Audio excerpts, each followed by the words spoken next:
Tuluyan nang idineklara ng COMELEC and Bank na final and executory ang diskwalifikasyon ni Edgar Erice sa pagtakbo nito para sa 2025 elections.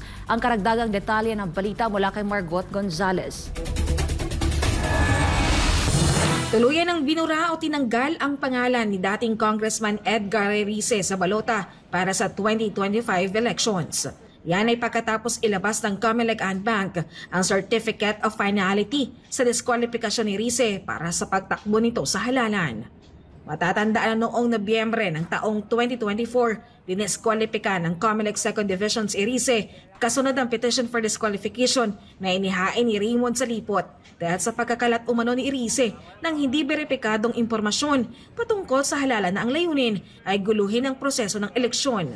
Bilang tugon, naghain ng motion for reconsideration si Erice noong ikalawang araw ng Disyembre taong 2024. Ang COMELEC and Bank kinatigan ang ruling ng dibisyon noong December 26 na nagdidiskwalipika sa kanya.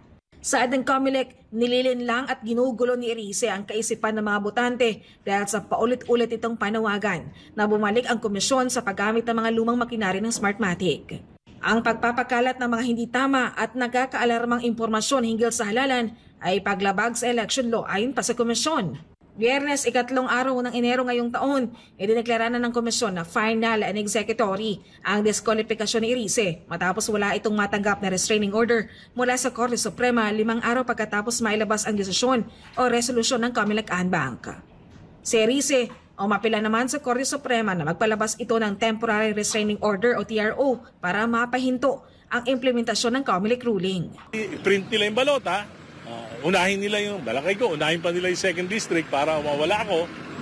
Aba, kung magdesisyon naman ng Supreme Court, i-reprint nila. Nirerespeto naman ng COMELEC ang paghahain ni Erice ng petisyon. Sa Enero 6 ay magsisimula ng COMELEC sa pag-iimprenta ng mga balota. Ayon kay COMELEC Chairman Attorney George Garcia, hanggang wala silang natatanggap na TRO sa korte, ay magpapatuloy sila sa pag-iimprenta ng mga balota na gagamitin sa 2025 elections. Para sa Diyos at Pilipinas Kumahal, Margot Gonzalez, SMNI News.